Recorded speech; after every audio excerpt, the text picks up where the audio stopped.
तो battle through the heavens के एक और मजेदार नोवेल एक्सप्लेनेशन में आपका स्वागत है। अब पिछले एपिसोड में जियान ने उस शेशान का पत्ता साफ कर दिया था, जिस वजह से 10,000 स्कॉर्पियन गेट के लोग हो गए थे बहुत ज्यादा गुस्सा। और इस वक्त काम आते हैं हमारे पॉइजन सेक्ट के लोग, जो कि जियान को अपनी एग्जॉस्टेड दुईकी को रिकवर करने का मौका देते हैं। जियान कई सारी पिल्स को खाने के बाद अपनी थोड़ी सी दुईकी रिकवर कर लेता है और उसकी नजर जाती है क्वीन मेडुसा और प्रोटेक्टर टाई की फाइट में। और इस समय उन दोनों के बीच में इतनी ज्यादा खतरनाक लेवल की फाइट हो रही थी कि हमें आफ्टर इमेजेस के अलावा कुछ दिखाई नहीं दे रहा था। हम उन दोनों के अराउंड में स्पेस को डिस्टॉर्ट होता हुआ देखते हैं और इस फाइट में इंटरवीन करने की किसी की हिम्मत नहीं थी, क्योंकि लोगों को पता था कि इवन दो हुआंग लेवल के एक्सपर्ट भी इस फाइट में इंटरवीन नहीं कर सकते हैं। तभी हम जियान की साइड में एक क्यूट सी फिगर को आते हुए देखते हैं, जो कि इस बैटल की खतरनाक रिपल्स को देख के कहती है कि काइलिन जी कैसी हैं। और इस समय हमारी जिया का फेस एक्सप्रेशन भी काफी ज्यादा सीरियस हो चुका था। अब जब भी कोई दोजोंग लेवल का एक्सपर्ट अपनी लाइफ और डेथ की बैटल करता है तो जनरली वो बैटल कम समय में खत्म नहीं होती है, लेकिन यहाँ पे प्रोटेक्टर टाई और क्वीन मेडुसा दोनों को पता था कि इस बैटल को जल्दी से खत्म करना होगा। जियान जिया को समझाते हुए कहता है कि इन दोनों की स्ट्रेंथ लगभग एक ही लेवल पे है और इस वजह से इतनी कम टाइम में एक विक्टर को डिसाइड करना बहुत ही ज्यादा डिफिकल्ट है। ये सुन के हमारी जिया भी नॉड कर देती है, जिसके बाद उसकी फिर से नजर जाती है उस बैटल फील्ड पे और हमारा ध्यान भी शिफ्ट होता है लिटिल फेरी डॉक्टर वाली फाइट की तरफ। इस समय उस केज में हर जगह पे ग्रे कलर का फॉग फैला हुआ था और लोगों का अंदर कुछ भी देख पाना बिल्कुल इम्पॉसिबल था, लेकिन जियान और जिया की आंखें टिकी हुई थी प्रोटेक्टर टाई और क्वीन मेडुसा के बीच की बैटल में। अब क्योंकि जियान ने 10,000 स्कॉर्पियन सेक्ट के 3 हुआंग लेवल के एक्सपर्ट को मार दिया था, इस वजह से इस फाइट में पूरा का पूरा पर्ला पॉइजन सेक्ट की तरफ झुक गया था। और हम ये भी कह सकते हैं कि यहाँ पे बस विक्ट्री डिसाइड होने की थोड़ी सी देर रह गई है। Of course main deciding factor तो अभी भी दोजोंग लेवल की फाइट पे टिका हुआ है और अगर लिटिल फेरी डॉक्टर और क्वीन मेडुसा इस फाइट में जीत जाती हैं तो पॉइजन सेक्ट चुयन एम्पायर के अंदर सबसे ज्यादा पावरफुल फैक्शन बन जाएगा और हमारे जियान की भी यहाँ पे आने की इच्छा पूरी हो जाएगी, जो कि ऑफ कोर्स जियान की इच्छा थी कि इस प्रोटेक्टर टाई को वो कैप्चर करे, जिससे हॉल ऑफ सोल के बारे में और भी ज्यादा न्यूज को वो जान सके। और अगर कहीं प्रोटेक्टर टाई और शेवायन इस फाइट में जीत जाता है तो पॉइजन सेक्ट की ये छोटी छोटी विक्ट्रीज कोई मायने नहीं रखेंगी। और इन सब बातों को ध्यान में रखते हुए जियान सारे के सारे पॉइजन सेक्ट के एक्सपर्ट्स को पीछे जाने का ऑर्डर देता है, क्योंकि भले ही वो लोग पूरा का पूरा अपना जोर लगा दें, लेकिन उनकी स्ट्रेंथ से दोजोंग लेवल की फाइट के बीच में कोई अंतर पड़ने वाला है नहीं। तभी हमारा ध्यान जाता है काइलिन और प्रोटेक्टर टाई के बीच की फाइट के बीच में, जहाँ पे हम आसानी से क्लैंक क्लैंक साउंड की आवाज सुन सकते हैं, जो कि प्रोटेक्टर टाई की चेन्स और मेडुसा की सोर्ड से आ रही थी। और जब ये वेपन्स एक दूसरे में टकराते थे तो हम वहाँ पे स्पार्क्स को क्रिएट होता हुआ देख सकते हैं। और एनर्जी रिपल्स तो इतनी ज्यादा खतरनाक लेवल की क्रिएट हो रही थी कि अगर कोई लोअर कल्टीवेशन वाला बंदा इनके चक्करों में आ गया तो उसका इंजर्ड होना पक्का है। हम देखते हैं क्वीन मेडुसा को, जो कि अपनी लॉन्ग सोर्ड को पीछे खींच के प्रोटेक्टर टाई की रेंज से बाहर चली जाती है। थोड़ा सा विड्रॉ करने के बाद क्वीन मेडुसा अपनी लॉन्ग सोर्ड की तरफ ध्यान से देखती है, लेकिन अचंभे की ये बात थी कि उसकी सोर्ड पे बिल्कुल भी कोई खून नहीं लगा हुआ था। अब खैर ये थोड़ी सी ऑब्वियस सी बात है, क्योंकि ये सारे के सारे सोल बॉडीज होते हैं। अब खैर भले क्वीन मेडुसा की लॉन्ग सोर्ड पे कोई खून न लगा हो, लेकिन जिस तरीके से प्रोटेक्टर टाई का ब्लैक ऑरा थोड़ा सा अनस्टेबल लग रहा था, हमें ये मालूम पड़ जाता है कि इस सोर्ड का उस पर थोड़ा सा इफेक्ट तो हुआ ही था। और जब क्वीन मेडुसा ये सब सोच रही थी तभी हमें आवाज आती है प्रोटेक्टर टाई की। वो कहता है, लड़की तुम्हारी सोर्ड स्किल्स तो काफी ज्यादा अच्छी हैं, अब पता नहीं तुम्हारे जैसा वॉरियर यहाँ पे कैसे अपीयर हो गया। वो एक क्वेश्चन मार्क के साथ कहता है कि मैंने यहाँ पे तुम्हें कभी देखा नहीं है। लेकिन हमारी मेडुसा अपना रुतबा बिल्कुल भी कम नहीं करने वाली थी। वो प्रोटेक्टर टाई की सारी बातों को पूरी तरीके से इग्नोर कर देती है और इस समय क्वीन मेडुसा के फेस पे किलिंग इंटेंट के अलावा कुछ नहीं था। अब इतनी लंबी फाइट करने के बाद प्रोटेक्टर टाई क्वीन मेडुसा के एटीट्यूड से ऑलरेडी वाकिफ हो चुका था। इस वजह से वो अपनी बत्ती से दिखाते हुए जियान की तरफ देखने लगता है। वो कहता है कि 10,000 स्कॉर्पियन गेट के लोग सच में बहुत ज्यादा यूजलेस हैं, क्योंकि इतना ज्यादा एडवांटेज होने के बाद भी वो इतनी आसानी से कैसे हार सकते हैं। अब भले यहाँ पे प्रोटेक्टर टाई 10,000 स्कॉर्पियन गेट को ताने मार रहा हो, लेकिन उसे भी अंदर से पता था कि इस बैटल को और भी ज्यादा डिले नहीं किया जा सकता, क्योंकि एक बार लिटिल फेरी डॉक्टर और शेवायन के बीच में कोई विक्टर डिटरमाइंड हो गया तो फिर वहीं पे इस बैटल की पूरी कहानी भी बदल जाएगी। अब अगर शेवायन यहाँ पे जीत जाता है तो फिर भी ठीक है, लेकिन कहीं हमारी लिटिल फेरी डॉक्टर जीत गई तो यहाँ पे प्रोटेक्टर टाई की मार मार के बिल्ली बनने वाली है। अब मैंने इतना ज्यादा भयंकर जोक मारा है तो फटाक से लाइक कर दो इस वीडियो को। अब भले ही प्रोटेक्टर टाई को खुद पे थोड़ा सा विश्वास था, लेकिन जब लिटिल फेरी डॉक्टर और क्वीन मेडुसा जैसे अपोनेंट्स को फेस करना हो तो वो भी ये श्योरिटी से नहीं कह सकता था कि वो जीत ही जाएगा, क्योंकि इन दोनों ही लोगों की स्ट्रेंथ इससे बिल्कुल भी वीक नहीं थी। वो कहता है कि अब मैं और भी ज्यादा डिले नहीं कर सकता हूँ, और ये कहने के बाद वो अपने हाथ को एक्सटेंड करता है और हम उसके सामने एक ब्लैक फॉग को फ्लोट करते हुए देखते हैं। इस फॉग में काफी ज्यादा डेंस स्पिरिचुअल फ्लक्चुएशंस हो रही थी और इस ब्लैक फॉग के क्लस्टर को देख के प्रोटेक्टर टाई के सर में दर्द होने लगा था। फिर वो थोड़ा सा हेजिटेट करने के बाद अपने हाथ को घुमाता है और हम देखते हैं उस क्लस्टर को थोड़ा सा एक्सपेंड होते हुए, और जिसके बाद वो अचानक से श्रिंक होने लगता है और हम एक स्पिरिचुअल बॉडी को वहाँ पे देख सकते हैं। प्रोटेक्टर टाई अपना मुंह खोल के एक और ब्लैक फॉग को बाहर निकालता है, जो सीधा स्पिरिचुअल बॉडी को घेर लेता है। अब शायद उस स्पिरिचुअल बॉडी ने इस फॉग को भी सेंस कर लिया था, इसकी वजह से वो स्ट्रगल करना शुरू कर देती है और उस एरिया से काफी ज्यादा स्ट्रॉन्ग रिपल्स फैल रही थी। प्रोटेक्टर टाई स्पिरिचुअल बॉडी के स्ट्रगल को बड़ी कोल्ड एक्सप्रेशन से देख रहा था, जिसके बाद वो अपना मुंह खोलता है और वो स्पिरिचुअल बॉडी उसके अंदर खींच ली जाती है, जिसके तुरंत ही बाद प्रोटेक्टर टाई के चारों तरफ ब्लैक फॉग काफी तेजी से बढ़ गया था और उसका ऑरा थोड़ा सा और पावरफुल हो गया था। लेकिन प्रोटेक्टर टाई यहाँ पे नहीं रुकता है, वो फटाक से एक और स्पिरिचुअल बॉडी को बाहर निकालता है और फिर से उसका वो प्रोसेस कंटिन्यू हो जाता है। इस प्रोसेस को रिपीट करने की वजह से प्रोटेक्टर टाई का ऑरा और भी तेजी से इंक्रीज हो रहा था। तभी पीछे से आवाज आती है कि काइलन इसे बहुत जल्दी से रोको, ये कई सोल बॉडीज की पावर को अब्सॉर्ब कर रहा है, क्योंकि ये सेम प्रोसेस प्रोटेक्टर वू ने भी किया था जब उसने युनशेन की सोल बॉडी को निगल लिया था। और इस मैटर को जियान कभी भी नहीं बोल सकता। अब हालांकि ये सोल बॉडीज युनशेन की सोल से काफी ज्यादा वीक थी, लेकिन इनके नंबर्स भी काफी ज्यादा थे।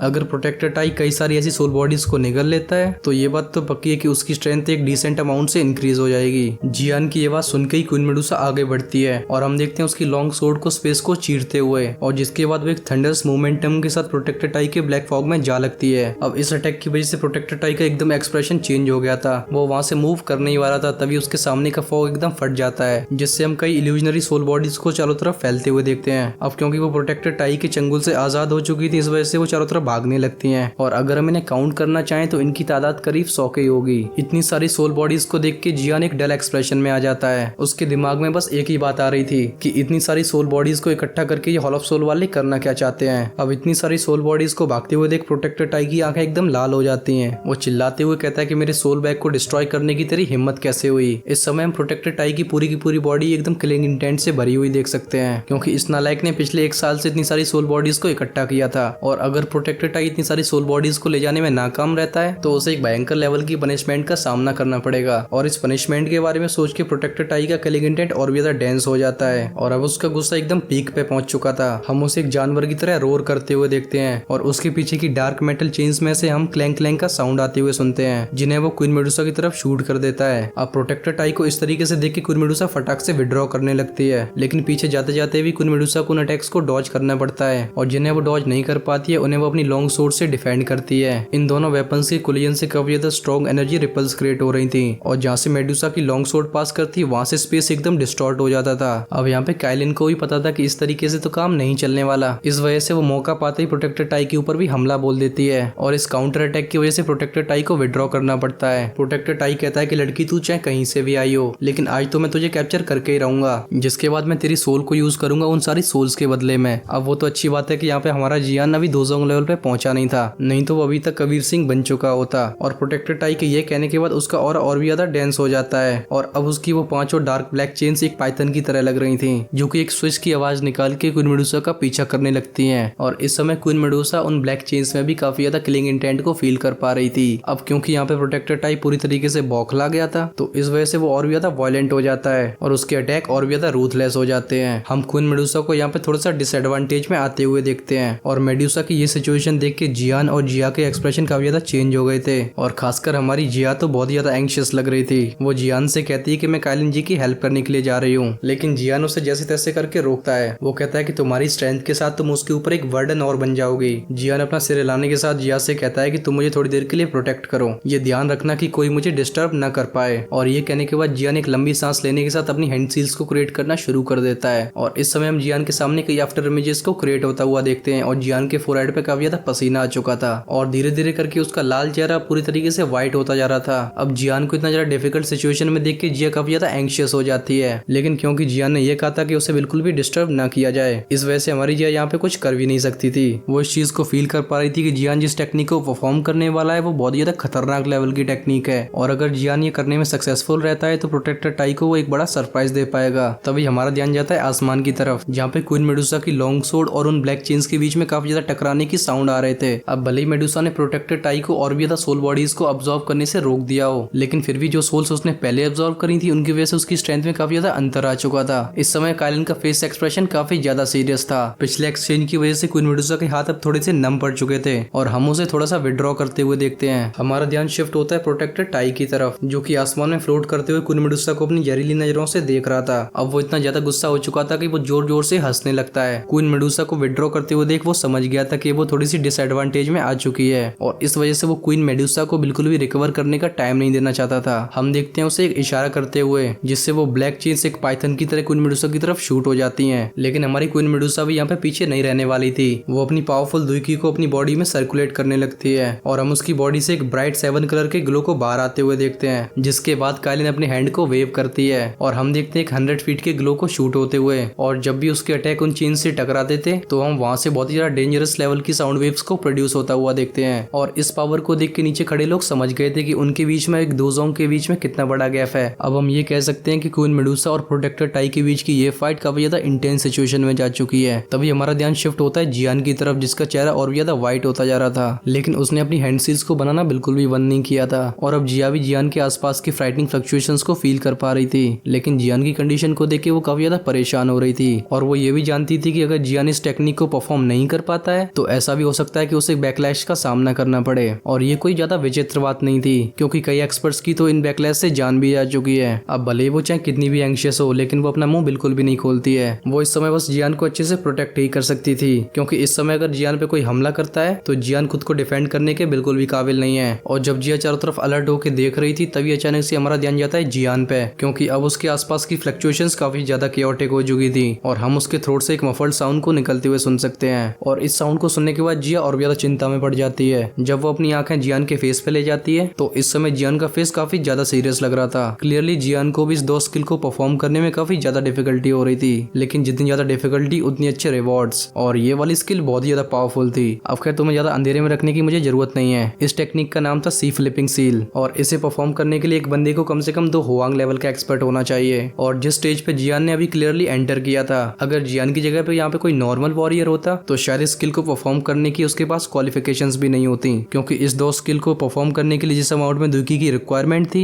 वो सच में बहुत ही ज्यादा टेरिफाइंग थी। लेकिन उससे भी ज्यादा इंपॉर्टेंट चीज थी इस टेक्निक को प्रिसाइजली कंट्रोल करना। अब हालांकि जियान ने इस स्किल को उस माउंटेन वैली में एक बार प्रैक्टिस किया था, लेकिन बैटल फील्ड में इसे परफॉर्म करना बिल्कुल दूसरी बात है, और जिस वजह से जियान की अब ऐसी हालत हो चुकी थी। इस समय जियान की बॉडी में एक बहुत ज्यादा खतरनाक लेवल की एनर्जी इकट्ठी हो रही थी, जिससे जियान अपनी पूरी ताकत लगा के कंट्रोल करने की कोशिश कर रहा था, क्योंकि अगर कहीं वो एनर्जी आउट ऑफ कंट्रोल हो जाती है तो उससे जियान की सारी वेन्स भी डिस्ट्रॉय हो सकती हैं। और इस एनर्जी को कंट्रोल करने के साथ साथ जियान को उन हैंडसीज को बनाते रहना होगा, और इतनी प्रिसाइज कंट्रोल की रिक्वायरमेंट की वजह से जियान के पसीने छूट जाते हैं। खैर इतना खतरनाक सेंटेंस को बोल बोल के तो मेरे पसीने छूट रहे हैं। वो तो यहाँ पे अच्छी बात ये थी कि जियान की स्पिरिचुअल स्ट्रेंथ और लोगों से काफी ज्यादा स्ट्रॉन्ग थी, नहीं तो अभी तक जियान की तो टाइम फेस हो चुकी होती। अब ये सब होने के बाद भी ये टेक्निक जियान के हाथों से आउट ऑफ कंट्रोल होने के साइंस शो कर रही थी। और जब भी जियान का दिमाग इस एनर्जी के ऊपर से कंट्रोल छोड़ता तो ये एनर्जी जियान की बॉडी में फटाक से कबड्डी खेलना शुरू कर देती थी, जिसकी वजह से जियान को अपनी वेन्स में काफी ज्यादा दर्द हो रहा था। जियान कहता है कि चाहे कुछ भी हो जाए लेकिन इस बार मैं कोई गलती नहीं कर सकता हूँ। जियान सिर्फ अपनी विल पावर से इस पूरे के पूरे प्रोसेस को कंट्रोल कर रहा था। यहाँ पे अगर कोई और होता तो शायद वो उम्मीद छोड़ चुका होता, लेकिन फिर भी जियान की बॉडी की दुखी काफी ज्यादा क्योटिक तरीके से सर्कुलेट होना शुरू हो जाती है। और इसे फील करके जियान का एक्सप्रेशन काफी ज्यादा डार्क हो गया था, क्योंकि अगर ऐसा होता रहता है तो वो इस सी फ्लिपिंग सील को बिल्कुल भी कंप्लीट नहीं कर पाएगा, और जिस लेवल की बैकलैश का सामना करना पड़ेगा उसकी तो बात ही मत करो। अब ये सारे के सारे ख्याल जियान के दिमाग में बस एक मोमेंट के लिए अपियर हुए थे,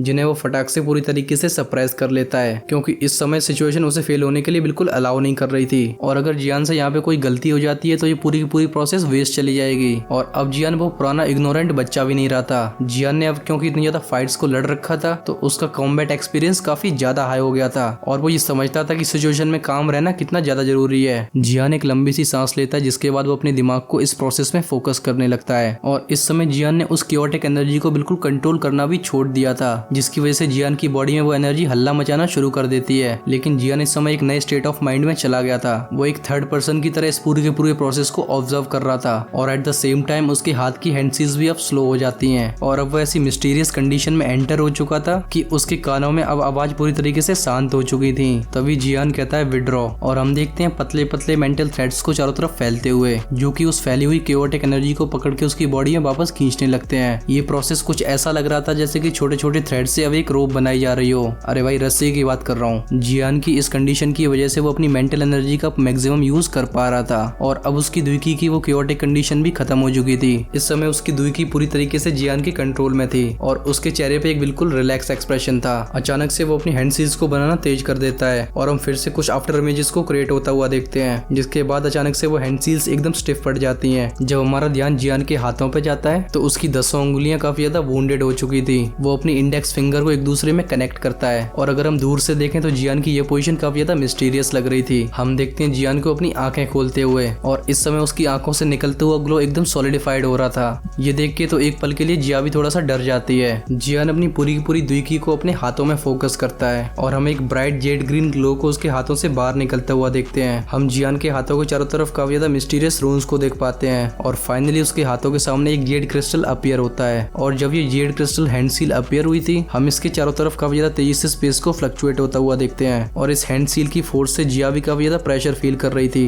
और इस फ्राइटनिंग एनर्जी की वजह से आसपास के एक्सपर्ट्स की नजर भी यहाँ पे पड़ जाती है और हम इस वक्त इन सबकी आंखों में एक शॉक को देख सकते थे, क्योंकि इस समय जियान के हाथ में उस क्रिस्टल हैंड सील से काफी ज्यादा खतरनाक लेवल की फ्लक्चुएशंस बाहर आ रही थी और इस प्रेशर को फील करके दो हुआंग एक्सपर्ट्स को भी डर लगने लगा था। अब ऑफ कोर्स ये एनर्जी फ्लक्चुएशंस क्वीन मेडुसा और प्रोटेक्टर टाई की आंखों से भी नहीं छुप सकती हैं, खासकर जब इस सील की पावर उस लेवल तक पहुंच चुकी थी जब एक दोजोंग लेवल का बंदा भी इसे बिल्कुल भी हल्के में नहीं ले सकता है। वो दोनों अपनी नजरें जियान की तरफ फोकस करते हैं। जियान के हाथ में वो क्रिस्टल देख के वो दोनों स्टंड रह गए थे। तभी आवाज आती है जियान की। जियान कहता है काइलिन साइड में हो जाओ और ये कहने के बाद जियान फटाक से इस अटैक को प्रोटेक्टर टाई की तरफ शूट कर देता है। जियान की बात सुन के क्वीन मेडुसा पहले तो थोड़ा सा हेजिटेट कर रही थी, लेकिन जब वो इन एनर्जी फ्लक्चुएशंस को फील करती है तो वो बहुत जल्दी अपनी बॉडी को वहां से विड्रॉ कर लेती है। क्वीन मेडुसा ने बस वहां से विड्रॉ किया ही था, तभी जियान इस सी फ्लिपिंग सील को और भी ज्यादा तेजी से पुश कर देता है। हम जियान के हाथ से उस जेड क्रिस्टल को बहुत ही तेजी से आगे बढ़ते हुए देखते हैं और फाइनली वो एक पाम के फॉर्म में ट्रांसफॉर्म हो जाता है, जो कि प्रोटेक्टर टाई की तरफ एक लाइटनिंग स्पीड में आगे बढ़ रहा था। तभी हमारा ध्यान जाता है प्रोटेक्टर टाई पे, जो कि अभी तक अपने शॉक से बाहर नहीं आया था, लेकिन एनर्जी फ्लक्चुएशंस को फील करके वो अपनी बॉडी को विड्रॉ करने की कोशिश करता है, पर अब तक तो काफी देर हो चुकी थी। जियान की ये टेक्निक ऑलरेडी प्रोटेक्टर टाई के ऑरे पे लॉक हो चुकी थी।